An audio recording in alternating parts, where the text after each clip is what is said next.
Suddenly, Blake comes face to face with a grizzly bear.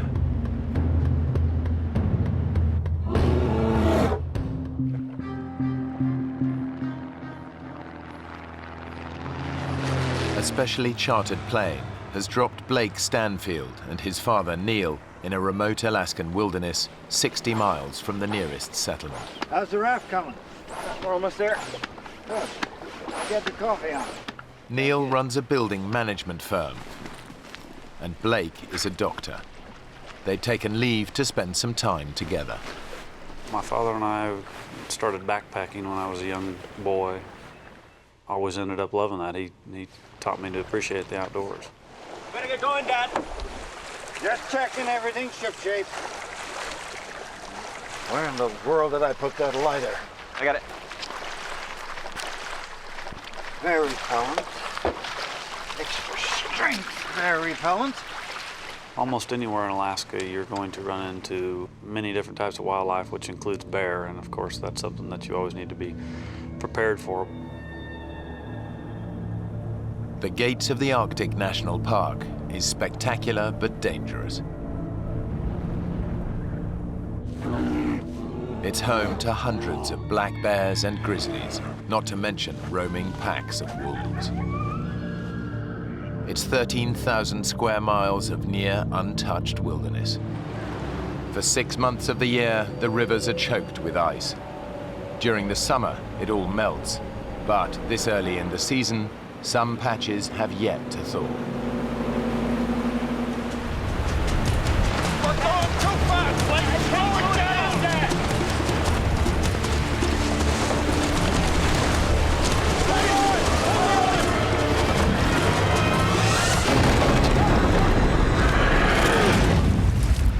It was sheer panic at the time, and it happened so quickly that there wasn't much time at all to think. The next thing I actually remember was being pulled right underneath the ice. There was so little time to realize what had happened, except that it was a real problem. And the second ice shelf had no room to breathe. I really thought I had taken my last breath. My father and I both ended up with a lot of abrasions to the top of our heads because we kept trying to come up to the air that we were hoping was there. I've never thought of a worse way of dying than drowning, and was certainly thinking that that is how I was going to die. After being under that water for what seemed like an eternity, I just remember popping out, taking in a nice big breath of air.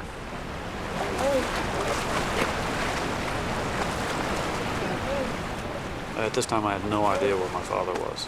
He had been pushed up against something and trapped. Oh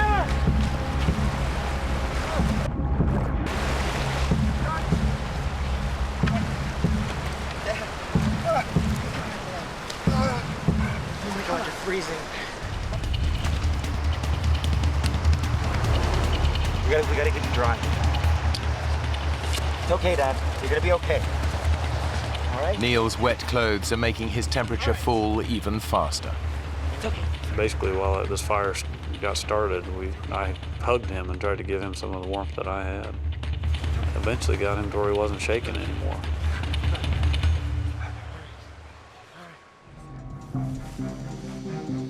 The freezing water has drained Neil's strength. He's 65 years old and still feeling the effects of an accident 12 months ago that left him with a broken ankle. Blake, can we just hold up here a minute? You're not even trying to find a place to stop. Oh, sorry, Dad. I just got carried away. There's no way we're just walking out of here. We're gonna have to find a good campsite and stay put. How agreed? All right.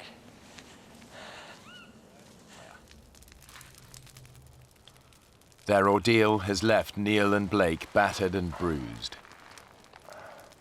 Now they have to contend with the cold. We got enough wood? Yeah, we got lots.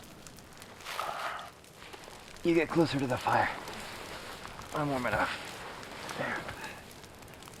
My father and I took turns laying towards the front of the shelter where the fire was. Try to get some sleep, okay? Yeah. And then whoever was laying in back would bear hug the person in front. Sleeping won't be easy. It's summer and the sun barely dips below the horizon. But during the few hours of darkness, the temperature can still get close to freezing.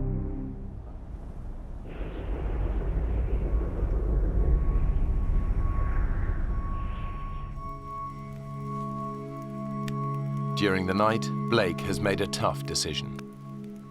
Well, I needed to get back to Bettles. I needed to go find help. The #1 rule of survival is stick together.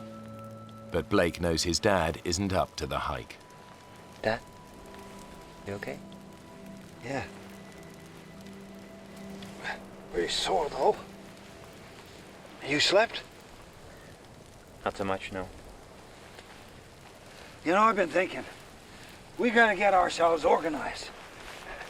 We gotta build up a nice big pile of firewood, maybe make some traps. We're gonna need some food. I'm going for help, Dad. Help? From where? Blake had no doubt given it a lot of thought and decided that he could conquer this problem and hike back to Bettles. We're on our own, Dad. No one's coming. I'm telling you not to go. Leaving him alone was a hard decision, but I think he knew I was stubborn because I inherited that from him. You're really going, aren't you? Yes, sir, I am. I'm really going. Because if I don't, we're gonna die here, Dad. You're gonna need the knife. And the lighter. Now what about the bears? You saw all those tracks. Well, you got the fire. That should keep them away. I meant you, son. What about the bears? I love you, Dad.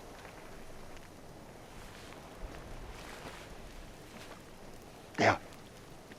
Me too. Well, you know I do. I'm gonna come back, Dad.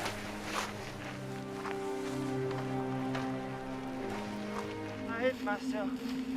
Tree up. See what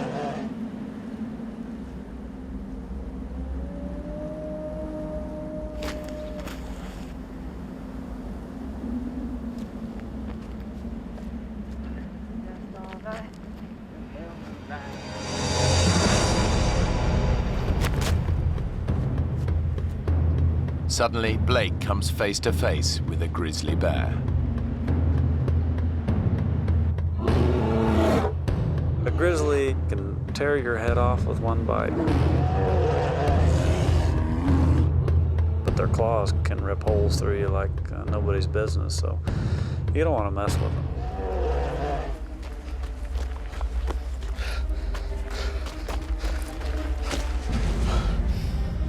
I certainly sent the adrenaline through my body when I saw him.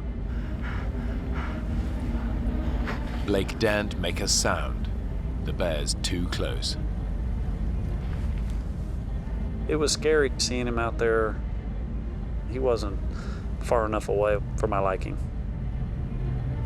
The bear hasn't spotted him, but grizzlies have a sense of smell 100 times more powerful than a human and can pick up the scent of prey from more than 2 miles away. But Blake's in luck. He's downwind of the bear, and his scent is carried in the opposite direction. But the wind could change. He risks making a run for it.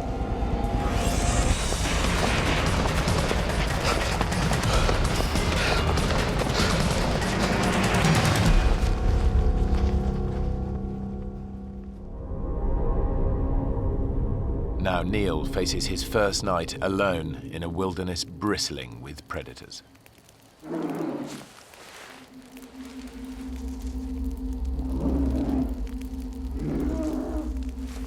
As everyone knows, You try to make noise in the wild with where bears are present. No, I said a lot of stupid things in order to make noise, and one of them was, I'm the king of this valley. Everyone who lives here at my pleasure. You want to see me, you have to go through my nights. Blake, where are you? Around 6 or 7 in the evening on Tuesday, I was laying over by my fire when I heard the sound of an airplane. And my God, he was coming up on me quick, I could tell. And I ran as fast as I could. Hey! Hey! Hey! Hey!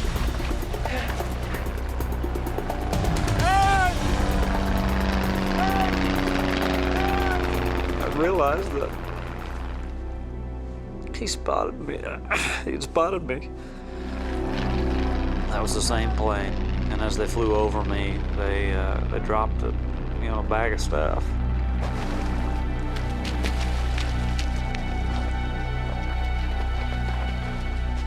The bag contained supplies and a walkie-talkie.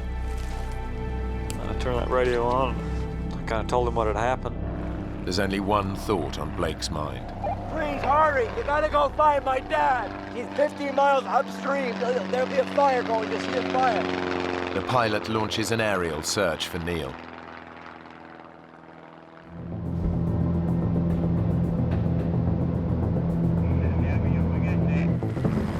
Three hours later, a rescue helicopter picks up Blake and rushes to the scene.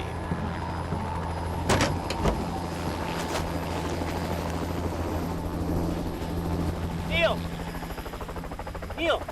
You okay?